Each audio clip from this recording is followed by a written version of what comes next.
Final score: Southampton 2, Wrexham 1. Wow, we're back in the second tier and it's fantastic. But this was maybe a bit of a reminder also that, yeah, as we already knew, this is a big step up and we're coming up against some high quality. Having said that, it really hurts to be leading so late in the game and end up losing it. But while it reminds us of the quality of these opponents, it also shows that we've got something about us, and well, we so nearly came out with a heck of a win. So Wrexham giving debuts out left, right, and centre, of course, in the starting lineup. All these exciting new signings, and the opening half, and especially the opening exchanges, were gripping. Southampton showed their quality. I mean, they've got a lot of good Premier League quality players. They kept the ball well, and they had a chance after 50 seconds. It happened after Ryan Barnett lost the ball on the flank. To be fair, not that critical. It was good pressing. He was fed the ball in a bit of a dead end in the Southampton half. Tried to wriggle through, couldn't quite manage it, lost it, and Charles, who I thought was excellent at midfield Southampton, immediately fed it on to Ryan Fraser, who was tremendous. He gets the ball between the lines, left channel, about 35 yards out, drives to the edge of the area and then tries to rip a curler, which worries Danny Ward enough to make him dive full length, but it goes wide of the right-hand post. And the next chance, in the fourth minute, comes to Wrexham. This time, Dobson and Barnett pressing superbly to win the ball back on that right flank in midfield. And then a really snappy move. Dobson popping it inside to Moore helping it round the corner. And Josh Windass cutting in and driving a good shot, which is blocked behind for a corner. And from that corner, we get our first of many moments of controversy. Corner played short. And in the end, Windass has it, sweeps it in to the far post. Great ball in. Moore is wrestling back by Barnett, it was. Moore wrestling with Edwards. Wants a penalty as he goes down. I don't think there is a penalty, but it's a really interesting precursor to what's to come between Edwards and Moore, because Edwards, who is one of the most highly rated defenders in the country, does not cope at all with Kiefer Moore, and it will cost Southampton. This incident, I mean, Edwards initiates the contact. Moore's at the far post backing off. Edwards stands his ground and grabs hold of Moore's shirt, putting his arm round Moore's shoulder. Moore then grabs back. I mean, maybe if he hadn't grabbed back and kept going backwards, the same thing would have happened. He'd have been pulled to the floor, and then it would have been a penalty. But I think, to be fair, they're both holding each other, so I think you've got to accept that. The game continues at this tremendously rumbustious pace, and in the 8th minute, Wrexham really should have gone ahead. This time it's Windass sweeping the ball in from a free kick to the edge, within the 6-yard box, and Connor Cody manages to get between two markers and has a free volley from about 3 yards out, and just can't get underneath it, on top of it rather, and launches it over the bar. It's a big, big moment. A couple of minutes later, and it's Armstrong then causing problems for Southampton. Wins a brave header, ducking in with the boots high and nodding the ball down to Robinson. He helps it quickly onto Charles, who again quickly helps it on down the channel, and Wellington from a tightish angle drills a powerful shot into the near side netting. But it's terrific end-to-end stuff almost straight away. Ward with a long kick. Moore backpedaling, superb little flick on to find Windass running down the left-hand side, and he cuts inside. He's given space to cut inside, turn and set himself, and from 25 yards sips the most magnificent looping shot, which dips and hits the bar and bounces behind. I mean, it's an absolute beauty. You see it from behind him, and you can see it drops from quite a height. Keeper can't possibly get anywhere. Brilliant run by Liberato Cacace, who, in doing that, just draws the Southampton right-sided defender away. He's not sure whether to cover Windass, because if he does, he's going to put Cacace in round the back of the defence on the left flank. And, yeah, it's so close to an opener. So that's only 12 minutes in, and it could have been 2-2 already, quite frankly. Next, it's Southampton as the two sides. It's like a heavyweight championship fight. Two sluggers just trading blows. Fraser does really well. He drops off into midfield and dinks a great ball down the right. It's one for Sugawara and Kakache to chase after.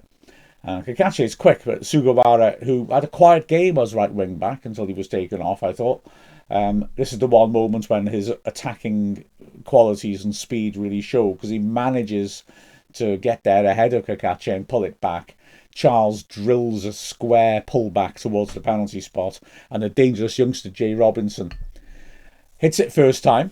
Good save by Ward, pushing the ball out to the left flank, but it comes straight back in. Robinson has another shot, again from around 15 yards. It's blocked well, spins back out, and then Downs drives in a shot from the edge of the box, which Cleworth manages to get a block onto, and it just deflects off his leg and spins just over the bar, really, really close to being that opener.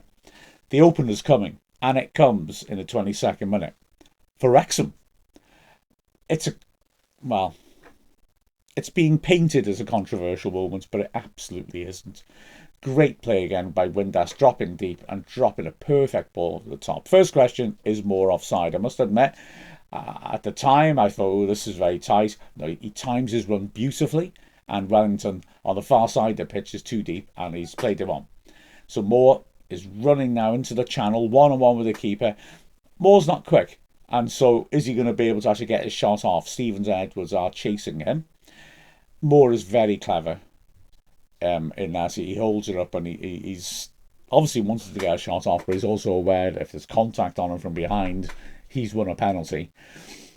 I have to confess, again, at the time, when I saw the ref point to the spot when Moore goes down as he's in the act of shooting, I'm thinking, oh, soft penalty. But then I realised when watching the replay, it's because I thought Stevens, who running in the centre is coming across to make a challenge, I thought it was him who was penalised. And I was like, well, he hasn't really got to Moore. It must have been a very soft contact. But it wasn't. It was Edwards running up behind Moore, who just shoves him in the back with both hands and then immediately goes insane at the referee. I mean, you've got to give a penalty for that. It was crazy. I mean, Stevens is going to try and siphon Moore away to a more tight shooting angle. Leave it. Help Stevens out. But he just runs up and shoves him in the back. So it's a penalty, quite rightly. Really surprising he isn't at least booked, Edwards. And it's reasonable to ask, I think, should it be a red? Because he's not trying to play the ball to push, so the double jeopardy doesn't come into effect. It all boils down to whether you think Stevens is close enough to stop Moore having a goal-scoring opportunity. And I think this is where the law differs slightly from the actual interpretation that referees give. And the referees, understandably, are looking for consistency, and they view these situations in a specific way. Even though the rule says, are you denying a goal-scoring opportunity, they look at the sort of precedent. Referees tend to make decisions based on whether there's a defender in close proximity sort of level. Are you actually one-on-one with the keeper or not? Stevens is kind of level. Whether he's close enough to make a challenge to stop a shot coming in, which I would argue from that close range means it's a goal-scoring opportunity, I think that's rather dubious. I think if you literally ask yourself, is that a good goal-scoring opportunity? Yes, Edwards goes off. But to be fair, in terms of how referees tend to adjudicate these decisions, no, it was consistent, I think, not to give the foul, although not to give a yellow was very surprising. Windass steps up, drills it past Bazuna, and it's 1-0. And soon afterwards, there's an interesting little incident, which really, I've got to be honest, I find a little bit peculiar. Free kick, which Ward takes standing up, and about 30 yards out, Moore again gets past Edwards, free header into the danger area, or maybe take it on his chest and run in and be on, having a chance of drawing the keeper again. Edwards just sticks his arms out, grabs hold of him, pulls him to the ground. The referee quite rightly gives the foul. Still no yellow for Edwards, even though he's clearly not coping with Moore, and twice he's resorted to pulling him to the floor or pushing him to the floor. That I don't agree with. I can assure you Phil Parkson didn't agree, although wasn't going to say anything, because he'd already been booked by now. Again, a similar situation. Flynn Downs in midfield was really putting himself about. He went through the back of Kiefer Moore on the halfway line quite early in the game, and it was very much a sort of challenge, which is a cast iron yellow, except it's early in the game and referees aren't brave enough to give early yellows. Indeed, get praised for not giving early yellows. I don't understand why ignoring the rules works that way. But okay, so it's a bad decision, but it's one most referees, not all, will fail to give. He goes to the back of Moore again about 10 minutes later, by which point I'm thinking, okay, surely now. But no. And then Parkinson's get booked in the 25th minute when O'Brien, and I don't think this was intended, but he loses control of himself as he builds up momentum in a bit of a scrap for the ball in midfield. And I think inadvertently goes over the top and crunches his studs on O'Brien's ankle. And it's like, well, okay. It's not a red, I don't think, but he's a bit out of control. And he should have been booked after those first two challenges. The ref still doesn't bring a card out, and Parkinson gets the booking for dissent. So there's my issues with the referee over. I've got to say, having said that, and any Southampton fans watching this, I think, will have a chuckle to themselves when they hear this. I thought the ref was actually good, apart from that failure to give those yellows, and the one very big decision he didn't give in Southampton's favour early in the second half. Southampton were furious constantly with the ref because, and I'm sorry, they went down far too easily, and I was really quite surprised by them. Really, the number of times I had players running to the edge of the box or in the box, feeling a little bit of contact, and the first thing that they do is go down. I mean, it was really striking. There was a lot of that going on. I thought the referee was spot on. He did very well, especially to try to resist the crowd who were absolutely baying for blood. They were furious. And the Southampton players, who often were very angrily dissenting, Kwashi after one penalty shout in particular. The ref didn't book them as he booked Parkinson. I'm just saying, because I'm biased. But yeah, I thought he actually got the majority of those spot on. And I was slightly surprised Southampton's players, as professionals, weren't thinking, okay, he's not giving these sort of challenges, let's stop trying to play for them. But anyway, Wrexham, from that free kick, remember that about half an hour ago that Edwards conceded against Moore? O'Brien stands a great ball in. Brunt attacks it, free header about 8 yards out and puts it over, and it's a real chance. He just can't get on top of it. He's so angry with himself. So in that first half hour, Wrexham are leading 1-0, and although Southampton are showing the quality which will bring them the win, no question, Wrexham are creating a lot of clear-cut chances and probably should have scored more than one goal in this period of the game. The last 10 minutes, Southampton really give us a taste of what the entire second half will be like. They start to pen us in. There's a challenge in midfield which allows... I beg your pardon, I've got that slightly wrong. The ball's going out for a throw and Cleworth looks to usher it out. Fraser does brilliantly to nudge him off the ball and spin, and now he's running in unmarked from the left-hand side. Luckily for Wrexham, Robinson's running through the middle. He's got a clear sight of goal, and Fraser, like I said, I thought was outstanding. Just for once gets something a bit wrong. He plays the pass in a little bit behind Robinson, who has to check his run, lean back to pull it back into position to have a shot, and that gives Lewis O'Brien the time to get back and make a superb saving tackle, and the chance is gone. But the closing minutes of the half, Southampton continue to turn the screw. Wrexham have a couple of amazing let-offs. Firstly, it's Robinson standing a ball in. I mean, this is superb. These two instances are remarkable for the skill the Southampton players showing. Is this an indicator of the heightened quality in the Championship? Because certainly both these occasions, balls come in and I'm thinking goal kick. That's it. And on both occasions, the Southampton players firstly showed remarkable athleticism and an extra foot of pace maybe than we're normally up against to keep the ball in. But not only that, to both hit first-time shots with control, which go very close. The first one is, like I said, Robinson playing a great reverse ball down the left channel, Fraser sprinting after it. I'm dead level with it. The commentary box is sort of level with the penalty area, and I'm like, goal kick. Somehow Fraser not only gets there, but manages from an almost impossible angle to hook a powerful shot on target. It's a big save by Ward, but in all honesty, the main thing he does right is get his angles right, because it hits him. He hasn't got time to react. Because like I said, not only has Fraser somehow managed to reach it, he's also managed to hit a meaningful shot and get a lot of contact on it. So big let-off for Wrexham. An even bigger let-off in the second minute of added time, though, when Stevens feeds the ball in. Armstrong pops it across. Robinson drills in a shot through a crowd, hits the post. It ricochets back out, and Armstrong, attacking at the far post, looks certain to score. Fabulous defending by Connor Cody, who blocks the shot from close range on the line, and then as it spins back to Armstrong, who does the right thing from a tightish angle, spins and drills another first-time shot in on target. Cody's done ever so well to cover the space across and get another block and put it behind. So wow, Wrexham's so lucky not to have conceded an equaliser. But having said that, could, in the 4th minute of the first half, have gone 2 up. This is a great move. O'Brien with a good ball inside to Kakache on the left-hand side. He helps it quickly on. It's a lovely pass. Moore times his run perfectly. He's around the back of the defence. It's 2 against 1. Kwashi in the middle. Windass on the right-hand side, totally unmarked. And Moore just takes, I think, a touch too many. And it's a shame, because that's exactly why we brought in players like him, and throughout the game he showed that extra level of class. But on this occasion, that ability to just make quick decisions and take the correct course of action just deserted him for a moment. Kwashi makes an absolutely massive interception to stop Windass having the easiest chances. Second half begins, and, well, it's pretty much straight away the die is cast, and we are in a situation where, frankly, we are just defending for our lives.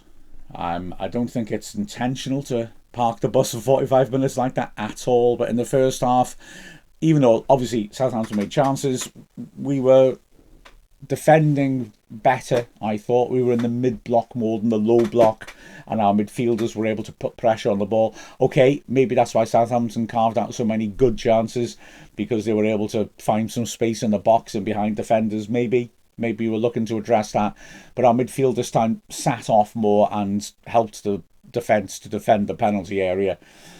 And we, please don't get me wrong, we defended superbly, but that amount of pressure from such a high quality team, there's always a danger something will get through, and there will be 2 very late moments of quality that will punish us. So that big decision that the ref got wrong on our behalf, 2 minutes into the second half, and Downs is combining on the right hand side. The ball's paid out by Charles then to Fraser, who plays a lovely return pass. Charles made a great run into the right channel, cuts in onto his left foot, drills a shot. It hits Cleworth's hand. It's handball. It's handball. I think the shot's going wide. Absolutely irrelevant. It's handball. Cleworth's arm is out. He's leaning down a bit toward his hands down towards his knee a bit. But no, I'd be furious if we weren't given that. His arm's full stretch and it hits his hand. It's a penalty. But the ref doesn't give it, and we are very, very lucky. And we get another lucky moment within a minute. A long diagonal into the box after a set piece. The corner from that handball has been played in and clears. It's knocked back in. Edwards is still up there. He's got a free header about 15 yards out, and he sensibly, rather than go for goal from that range, sees Armstrong unmarked at the far post and plants a great header across for him. He's completely unmarked, about 6-7 yards out, and he puts his free header comfortably over the bar. It's a bad miss and a lucky moment for Wrexham. But our luck really starts to run out 6 minutes later when Kiefer Moore is breaking. It's a good breakaway by Wrexham. He's driving down the left channel, gets to the edge of the area. He's stopped by an excellent old-fashioned block tackle. But unfortunately, it's worrying when you see the replay, his ankle wobbling.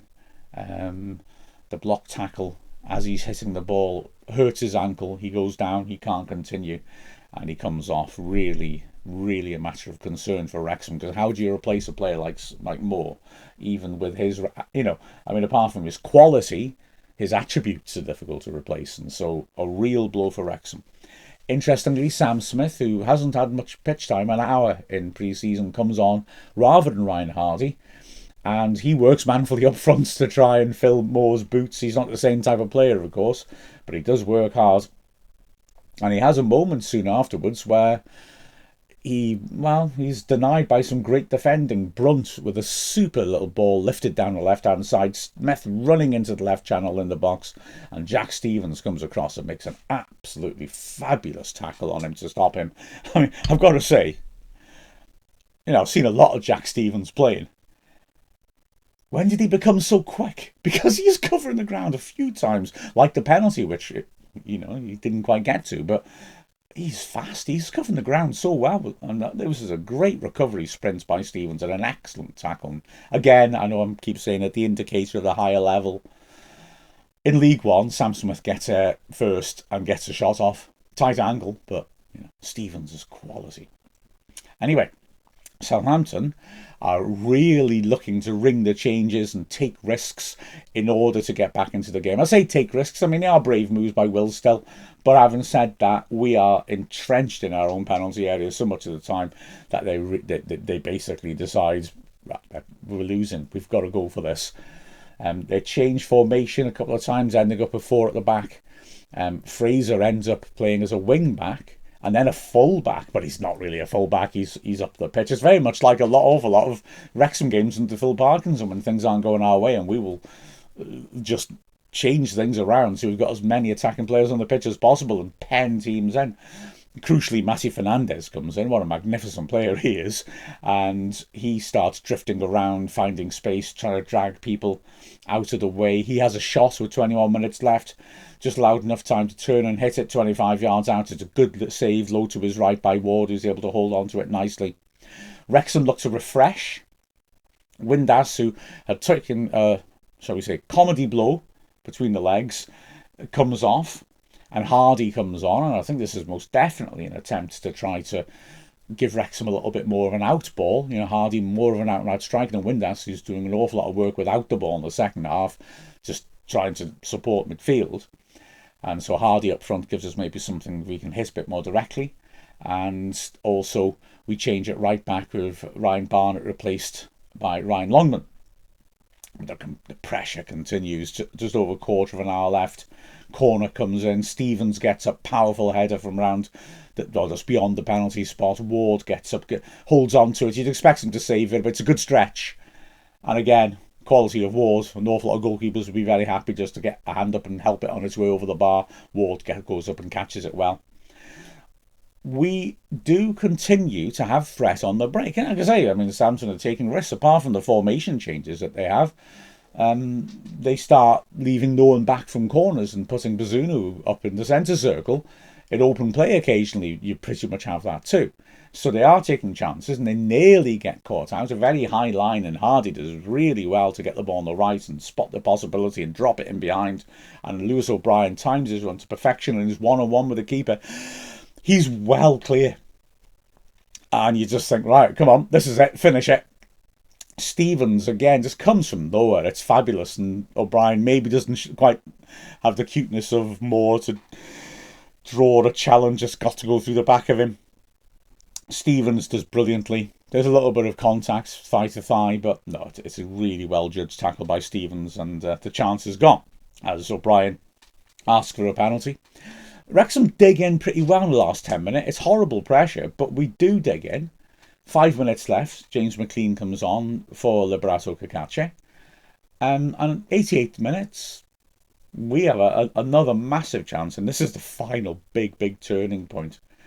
It's a great take by Smith from a long ball, but he's got 2 defenders around him, and he just can only try having brought it down to hook it on quickly for Hardy, because he knows they're leaving 2 and 2 at the back. An instant pass that finds his teammate really opens them up. Charles gets back to get a block on it, but it ricochets off him. Kwashi on the edge of the area can't control it as it comes quickly at him, and it drops perfectly for Hardy, one-on-one with the keeper. He carries it forwards. The ball's just not quite sitting for him. I think, although this doesn't go our way, this is a high quality piece of play by Hardy, because the ball's bobbling a bit and he's got no time to try and control it, because Bazunu, who's quick, is coming out, and he manages to hit it into the ground, so he's not quite got the best contact. It's not zipping in, but he's managed to direct it really well. I'm right behind this. Like I said, I was level at the edge of the box. This is going in off inside the post. It's a beautifully directed shot, and he's got enough on it to move. It's moving. What a save by Bazunu. Absolute top draw save by Bazunu. Manages to get down, get a left hand to it, and push it round for the corner. It's superb. And if that had gone in, ah well. But it didn't. The corner doesn't come to anything. And then the last minute, the 89th minute rather, free kick given. George Dobson with a bit of an unnecessary challenge coming in from behind and hooking a player's legs from behind him. It's a shooting position. It's very central. Ward lines his wall up. And the substitute Ryan Manning, who will, in these closing stages, suddenly win the game, steps up and just hits an absolute worldie of a free kick into the side netting. Some people were asking me whether they thought Ward was at fault. 100% no. You don't save free kicks struck like that on the wall side of the goal that hit the side netting. It was a magnificent free kick, utterly superb. And Southampton have got the equaliser. And I got to admit, even before I saw the 6 minutes, I thought, this doesn't feel like a 1-1 game. With them leaving gaps and them putting so much pressure on us, there's going to be another goal. And sadly, I had a horrible feeling who it would go to. We dig in throughout added time. In the 5th minute, we have a let-off. A corner is swung in. Stevens as a header, heads it in goalwards. It hits Fraser in the goalmouth, drops loose. And Archer looking to stretch and poke it into the net, just can't quite reach it. And you think, wow, what a let-off. We've managed to get a draw now.